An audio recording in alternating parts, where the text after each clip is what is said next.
Creí que servir a Dios era el camino, pero entré en una pesadilla santa. Hoy te voy a contar algo que todavía no he podido dejar atrás, algo que marcó mi vida para siempre. No lo hago para ganar lástima, ni para atacar ninguna fe. Lo hago porque sé que allá afuera hay muchas mujeres como yo, calladas, rotosas por dentro, que un día solo querían amar a Dios, y terminaron perdiéndolo todo. Mi nombre real no importa, pero dentro del convento me llamaban Hermana Esperanza. Entré a los 18 años, ilusionada, limpia, con el corazón lleno de fervor, y salí, rota, espiritualmente herida, con la mirada perdida, y con un secreto que me sigue hasta el día de hoy. Nací en un pueblito cerca de San Juan de los Lagos, Jalisco. Allá la vida gira en torno a la fe, las calles huelen a incienso, las campanas marcan la rutina, y desde niña, mi madre me decía, servir a Dios es lo más alto que una mujer puede hacer. Yo la creí, claro que la creí. Crecí rodeada de estampitas, misas los domingos, rezos del rosario en cada comida. Hice mi primera comunión a los 8 años, vestida de blanco, con una corona de flores y una sonrisa tan pura que todavía me duele recordarla. A los 16 empecé a sentir el llamado, no sabía explicarlo. Solo sabía que cuando estaba en la iglesia, frente al altar, sentía algo fuerte, algo que me decía, tu vida no es para el mundo, es para Diosito. El convento de la penitencia perpetua el Padre Julián, de nuestra parroquia, me ayudó a contactar con el convento de la penitencia perpetua, ubicado en las afueras de Guanajuato, un lugar antiguo, de muros gruesos, sin muchas ventanas. Decían que ahí vivían mujeres santas, mujeres apartadas del mundo, mujeres que ofrecían su dolor como sacrificio por los pecados de los demás. Cuando llegué, fui recibida por la Madre Clara, una mujer alta, delgada, con voz firme y ojos que no pestañeaban. Me dijo, aquí, hija, morirás al mundo, para vivir solo en Cristo. Yo asentí sin miedo, pensando que eso era lo que quería, que eso era ser santa, pero nadie me preparó para lo que venía. Silencio, castigo y obediencia divina. Las reglas eran claras: o levantarse a las 4 alto, rezar en silencio hasta las 7, ayunar 2 veces por semana, confesión obligatoria cada noche, prohibido hablar entre hermanas sin permiso, castigos físicos permitidos si lo exige el alma. El primer mes fue duro, pero lo soporté. Pensaba que era parte del sacrificio, que entre más doliera, más me acercaba al cielo, pero empecé a notar cosas raras. Una hermana, la más joven, hermana Teresa, lloraba todas las noches. La regañaban en voz baja, la llevaban a una sala que no conocíamos. Al día siguiente, salía pálida, y no hablaba con nadie. Una noche, la escuché rezando muy quedito, pero no era una oración, era un ruego. Diosito, no dejes que vuelva, por favor, no esta noche. Sentí un escalofrío, me acerqué, le toqué el hombro, pero ella solo se cubrió la cara y repitió, si lo dices, te castigan. El Padre Salvador. Unos días después, llegó un sacerdote al convento. Era el Padre Salvador, de unos 60 años, con voz suave y una sonrisa constante. Era el confesor oficial del convento, pero no era como los otros padres que conocí en mi pueblo. Él no solo confesaba, llamaba a ciertas hermanas a su oficina, tarde, cuando ya todas dormíamos. Decía que eran sesiones especiales de liberación espiritual. Una noche, me tocó a mí. Fui con miedo, pero pensando que era algo bueno, algo santo, pero apenas cerró la puerta, noté el ambiente diferente. Había velas, incienso, y él no llevaba su sotana, solo una camisa blanca. Hermana Esperanza, ¿has sentido tentaciones últimamente? No. Padre, ¿estás segura? El enemigo se esconde en los pensamientos más puros. Y entonces empezó a hablar de pureza, de castidad, pero también de liberar el cuerpo para no caer en pecado. Me pidió que cerrara los ojos, que repitiera una oración, y cuando los abrí, estaba más cerca de mí, demasiado cerca. Toqué la puerta, me alejé, Sentí el alma salir del cuerpo. No temas, dijo, esto es por tu bien. No sentirás culpa si dejas que el espíritu obre. Pero no pude, salí corriendo, y esa noche, supe que algo estaba muy mal. Callar o caer. La elección que ninguna hermana debería enfrentar después de aquella noche. Algo dentro de mí cambió. Ya no podía rezar igual. Ya no sentía que Dios me escuchaba. Sentía vergüenza, no por mí, sino por lo que había sentido, miedo, confusión y culpa, como si yo hubiera provocado algo, como si mi fe hubiera atraído esa oscuridad. A la mañana siguiente, evité al Padre Salvador, pero la Madre Clara ya lo sabía todo. Me llamó a su oficina, me pidió sentarme, y me miró con esa cara de piedra que no permitía emociones. El Padre Salvador ha dedicado su vida a sanar almas. No toleraré calumnias. ¿Entiendes? Yo quise hablar, quise decir lo que sentí, lo que pasó, pero antes de que pudiera abrir la boca, ella dijo algo que me heló.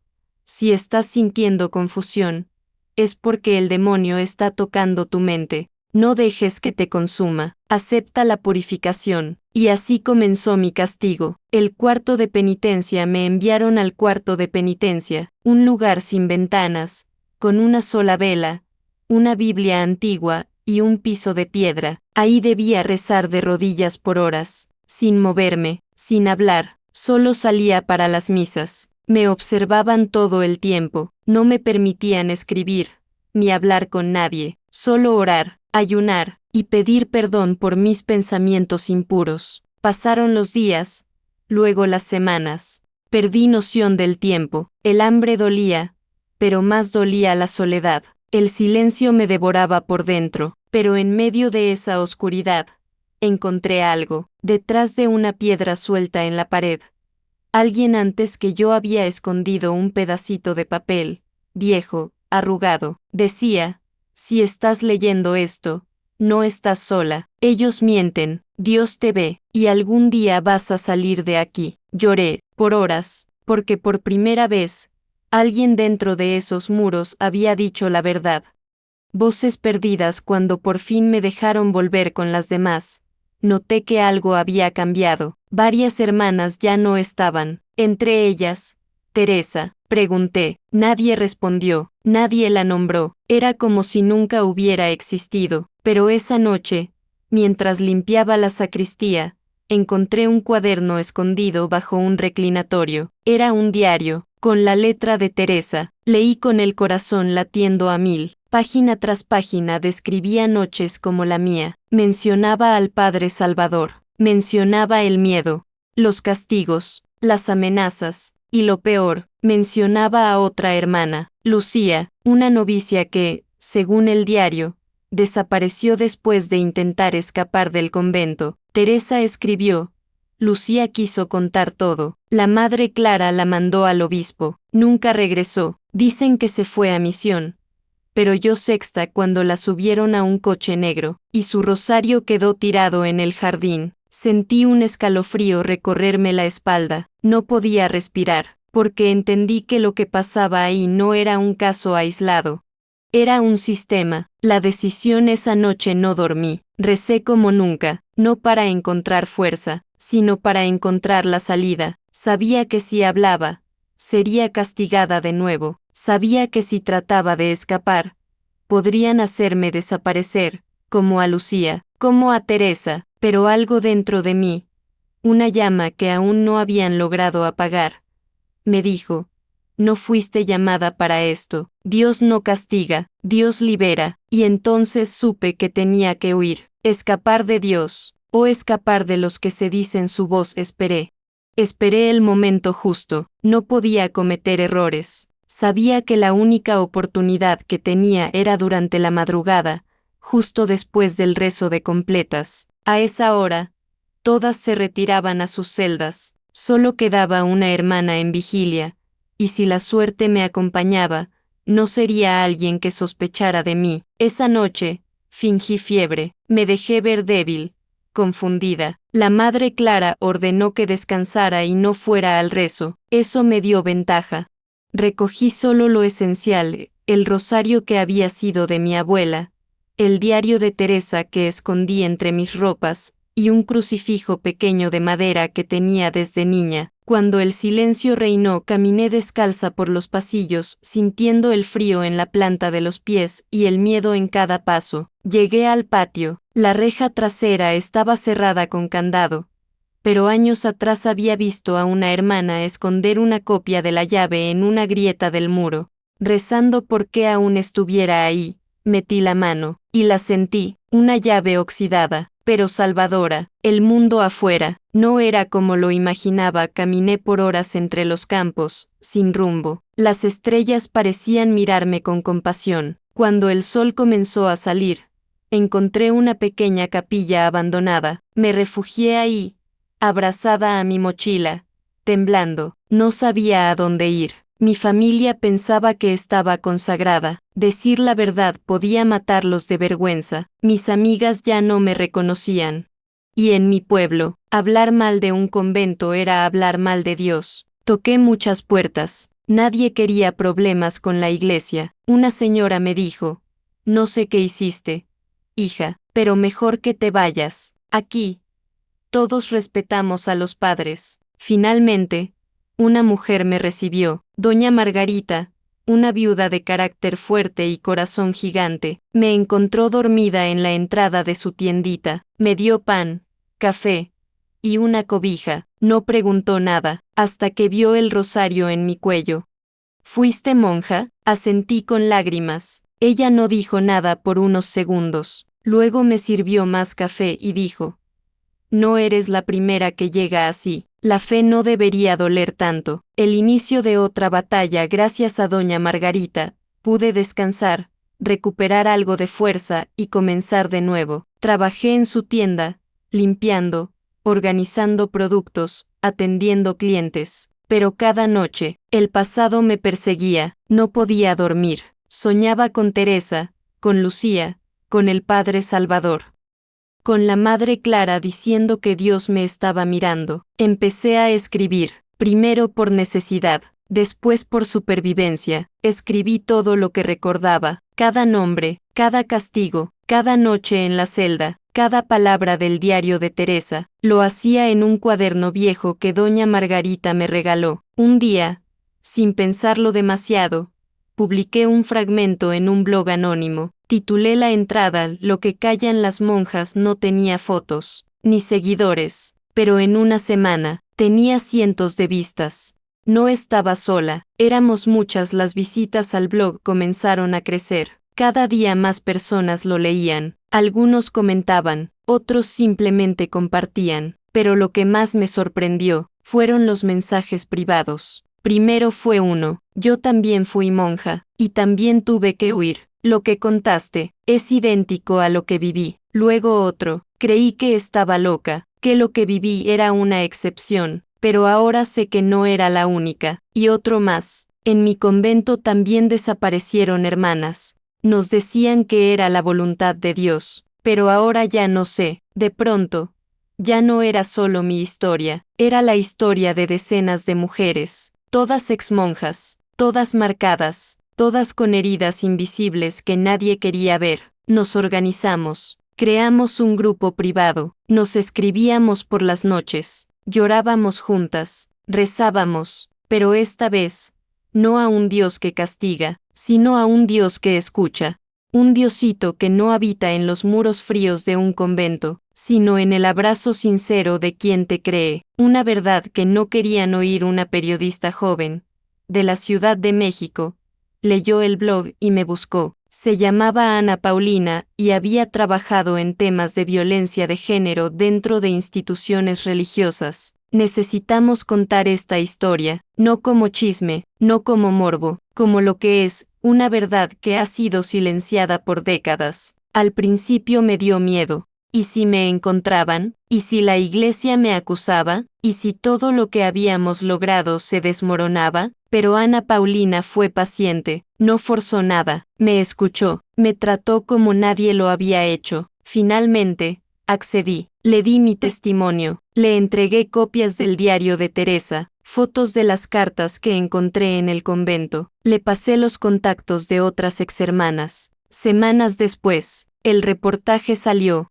Cuando el silencio revienta, el título fue directo, sin rodeos, testimonio de una exmonja mexicana, abusos, castigos y silencio dentro de un convento en Guanajuato. La historia se volvió viral en cuestión de horas. La gente no sabía si creerlo o no. Algunos nos llamaron mentirosas. Otras personas, la mayoría mujeres, nos defendieron con fuerza, pero el eco fue tan grande que los medios nacionales tomaron el caso, y por primera vez, la Iglesia tuvo que responder. Dijeron que investigarían, que el caso era aislado, que no representaba el verdadero espíritu de la vida consagrada, pero nosotras sabíamos la verdad, y no íbamos a quedarnos calladas. Cuando Dios se convierte en excusa para el abuso después de la publicación del reportaje, comenzaron a llegar más testimonios, de monjas mayores, jóvenes recién salidas de la vida religiosa,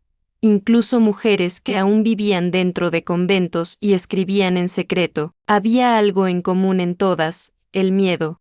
Ese miedo que no se dice, pero se mete en los huesos. Miedo a hablar, miedo a ser llamadas herejes, miedo a que nadie las crea, miedo a pensar que tal vez Dios realmente las está castigando por querer escapar. Pero también empezaron a despertar otras emociones, la rabia, la sed de justicia, la dignidad dormida. Yo recibí una llamada que me partió el alma. Era Teresa, la misma Teresa del convento, la que había desaparecido. Soy yo, no tengo mucho tiempo. Vi lo que publicaron. Gracias por no olvidarte de mí. Su voz era otra, cansada, lenta, como si cada palabra le costara el doble. Me dijo que aún vivía bajo control eclesiástico, en una casa de retiro donde las exmonjas problemáticas eran enviadas para ser silenciadas. Estoy viva, pero no estoy libre. Me pidió solo una cosa. Cuenta todo, hermana. Lo que nos hicieron no puede quedarse enterrado. El intento de apagar nuestras voces no pasó mucho para que llegaran las represalias. Un sacerdote local me acusó públicamente de difamar a la Iglesia. En una homilía dijo que mujeres como yo eran títeres del demonio, que mentían para destruir la fe de los inocentes. Recibí correos con amenazas, llamadas en la madrugada. Un día, alguien rayó la puerta de la tienda de doña Margarita con pintura roja, calla o caerás. Pero ya no era esa joven temerosa del convento. No más. Nos organizamos. Decidimos crear un colectivo o Voces Libres de Fe. Exmonjas de todo México, Centroamérica, e incluso España, se unieron. Comenzamos a recopilar pruebas, fechas, cartas, testimonios firmados, y los presentamos ante una comisión de derechos humanos. La audiencia que cambió todo. Fuimos llamadas a una audiencia pública, no en los grandes templos de Roma, ni en los pasillos de la curia, sino en un centro comunitario, humilde, lleno de mujeres que no temían más. Yo hablé, leí parte del diario de Teresa, mostré mi cicatriz emocional. Narré el olor a humedad del cuarto de penitencia, las palabras del Padre Salvador, el castigo disfrazado de redención. Hablar frente a extraños me dolió, pero también me limpió, porque cada palabra era un pedazo de verdad que ya no podían negar. Y cuando terminé, se levantó una mujer del público, lloraba, se quitó el velo que usaba. Yo también fui monja, y creí que nadie me entendería, y entonces entendí algo profundo. Cuando una habla, muchas otras sanan. El cuerpo también es templo, y el alma no se encierra después de la audiencia. Mi historia ya no era mía, era de todas. Los medios retomaron la narrativa, pero esta vez no como un escándalo, sino como un llamado. Mujeres, periodistas, activistas, incluso creyentes fieles que aún iban a misa cada domingo comenzaron a hacer una pregunta que antes daba miedo pronunciar. ¿Qué está pasando dentro de los conventos? Pero mientras más se hablaba afuera, más presión sentíamos dentro. Varias hermanas del colectivo empezaron a recibir cartas de sus antiguas congregaciones, algunas, amenazas veladas, otras, invitaciones para reconciliarse con la iglesia. Nosotras sabíamos lo que eso significaba. Yo también fui contactada. Me citaron en la oficina del obispo local, con la excusa de una conversación pastoral. Fui acompañada de 2 abogadas y de Ana Paulina, la periodista. El obispo, con tono sereno pero firme, me dijo: «Hija, la iglesia puede perdonarte, si reconoces tus errores y abandonas esta cruzada». No pude evitar reír. Triste, mis errores fueron callar. Esta cruzada no la elegí, la viví. El reencuentro con la fe durante mucho tiempo. Dejé de entrar a templos. El sonido de los cantos, el olor del incienso, me provocaban ansiedad. Pero un domingo, doña Margarita me llevó a una pequeña capilla evangélica en su colonia. Era sencilla, sin imágenes, sin rituales complejos, solo gente cantando, llorando, abrazándose sin miedo. Ahí sentí algo diferente, no una estructura, no un poder, sino presencia, como si Diosito estuviera por fin donde siempre quiso estar, en lo sencillo, en lo humano, en lo real. No me volví evangélica, no me volví nada, me volví libre, y entendí que la fe no necesita muros, no necesita hábitos, no necesita silencio impuesto. Dios no vive encerrado en un convento, vive en cada mujer que lucha por la verdad. Cuando la semilla da fruto un año después del primer testimonio, presentamos ante la Cámara de Diputados una iniciativa para reconocer legalmente el abuso espiritual y psicológico dentro de entornos religiosos. No fue fácil. Algunos diputados se burlaron, otros citaron versículos para desacreditar lo que hacíamos, pero las voces eran muchas. Testificaron psicólogas, enfermeras, exreligiosas, incluso un par de sacerdotes que ya no soportaban más el encubrimiento. La iniciativa pasó, y aunque el camino legal es largo, ese día salimos del Congreso con la frente en alto. Ya no éramos locas, ya no éramos pecadoras, éramos sobrevivientes, y estábamos haciendo historia. Las que aún están adentro una noche, mientras revisaba correos atrasados del colectivo, me llegó un mensaje anónimo, sin firma, sin dirección.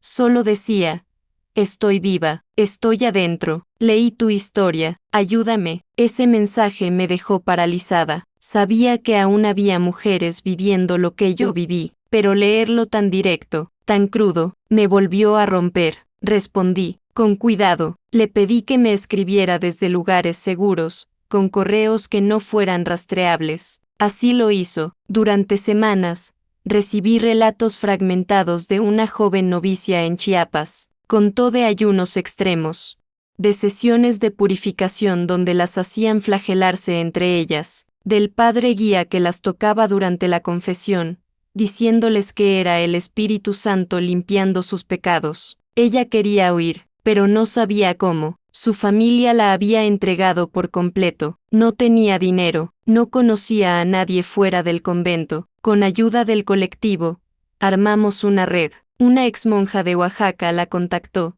fingiendo ser una tía lejana. Planeamos su salida paso a paso, y después de casi 2 meses, lo logramos. La sacamos, llena de miedo, sí, pero también con una mirada que ya no era de derrota, sino de esperanza. Hoy vive en Puebla, estudia enfermería, y cada vez que puede, da charlas en universidades sobre abuso espiritual en la vida religiosa. Las cicatrices que se vuelven bandera con el tiempo. Nuestras historias dejaron de ser solo tragedias, se volvieron herramientas de transformación.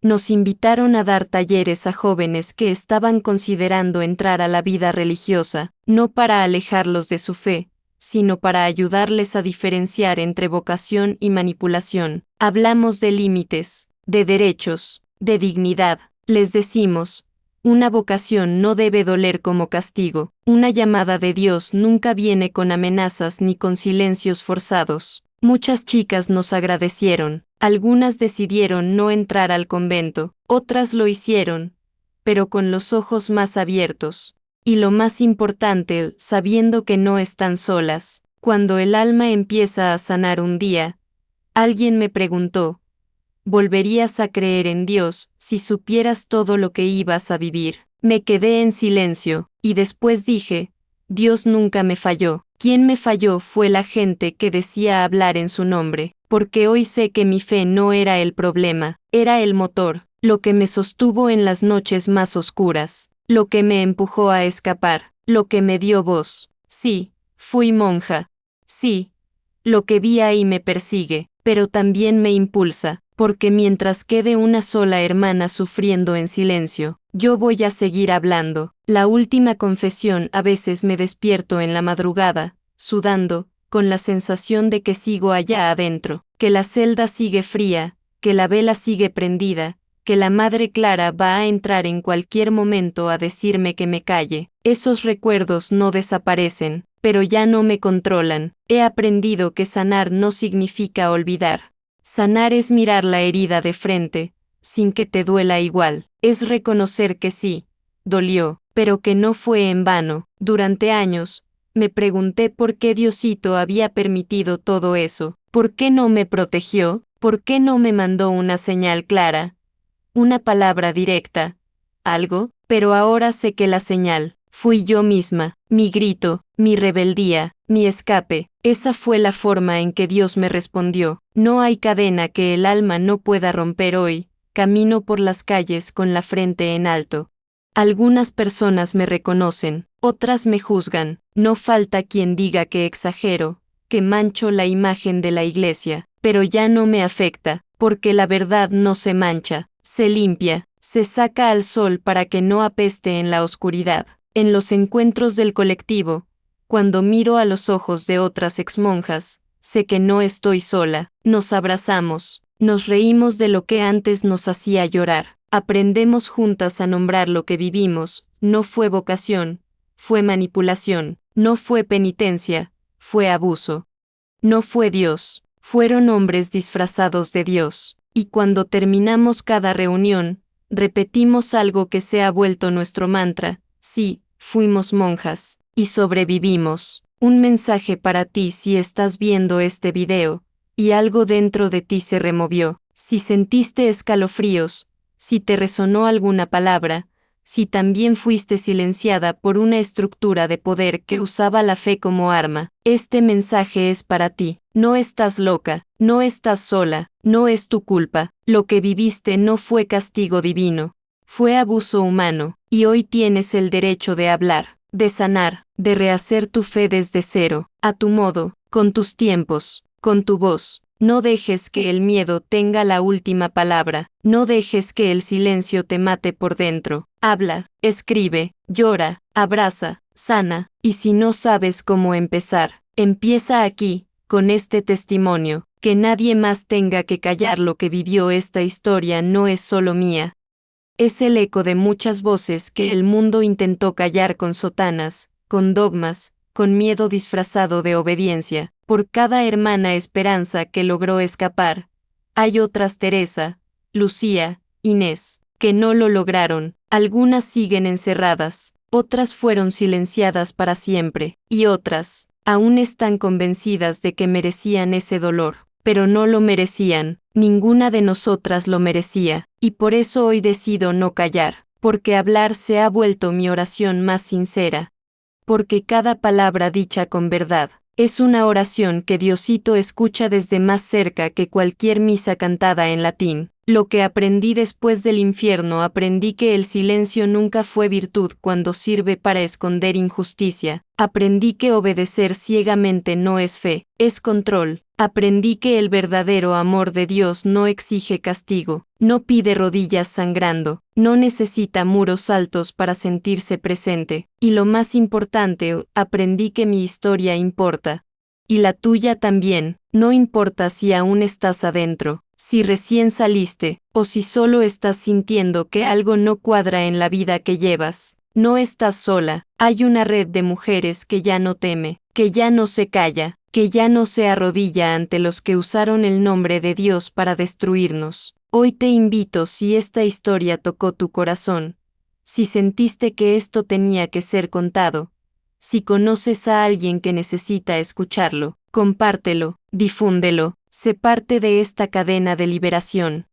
porque tal vez, para alguien, este video sea la señal que lleva años esperando, y si alguna vez sentiste que tu fe fue puesta a prueba, escríbelo en los comentarios. Tu historia puede ser la medicina de otra alma herida. Suscríbete al canal para más testimonios como este. Activa la campanita para no perder ninguna historia que merece ser contada. Sí, fui monja, y lo que vi allí todavía me persigue, pero hoy, por fin, me pertenece, y no me lo pueden quitar.